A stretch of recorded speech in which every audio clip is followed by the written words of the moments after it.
Today we're gonna working on Leetcode question number 41, first missing positive.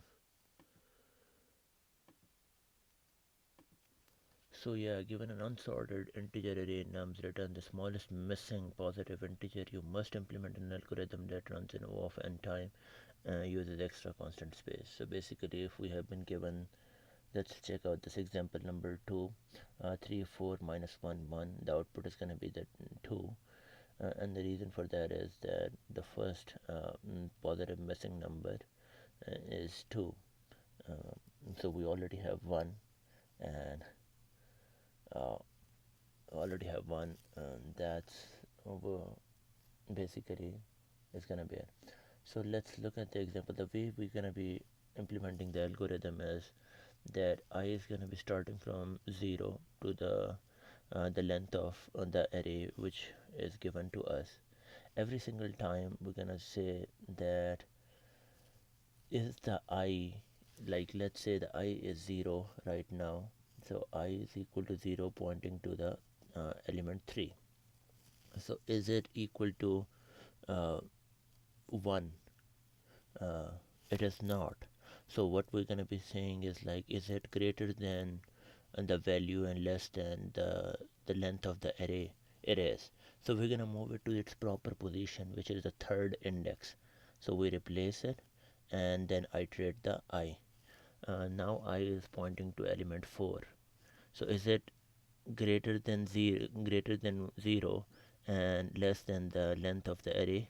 It is. So we're gonna move it to its proper position and move it to the n. And then we're gonna be if it is -1, we don't want to worry about it. If it is 3 or 4, again they are on the right position, so we don't want to worry about those two. So in the end, and line number 19, that's where we're gonna be ending up, and then we're gonna check if which one is the missing one. So initially I is gonna be equal to 0. We're gonna keep doing until I is less than the length of the given array's length of the given array. So if the nums of I is greater than 0 and the element is less than equal to the length, like the element's value is less than equal to the length of that array, and the nums and basically this is like saying that is it in its proper position, which is nums of I minus 1 is not equal to the nums of I. Basically the element with the value 3 should be at the third index, minus 1 actually. uh, so if that is not the case, we gonna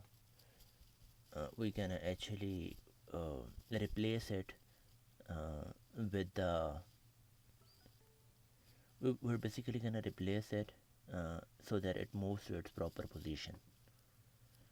Again, three things: that the element's value is greater than 0 and it is less than equal to the length of the num, and the third one is that it is not at its proper position, meaning if the value is equal to 3, it is not at the third index. We're gonna move it to its proper position. Otherwise we're just gonna be incrementing I. That being said, once we have that kind of array which is on line number 15, we're basically gonna be iterating through it, and wherever we see a value which is not at its proper position, uh, like uh, that the value of nums of I uh, is basically not equal to that index plus 1, we're gonna be returning that I plus 1. And in the end it means everything is in its position, so we're gonna be returning the next element, which is actually basically gonna be equal to the length of that plus 1, length of the array plus 1. So let's run it and let's see if it passes all the test cases. Yep, and it does.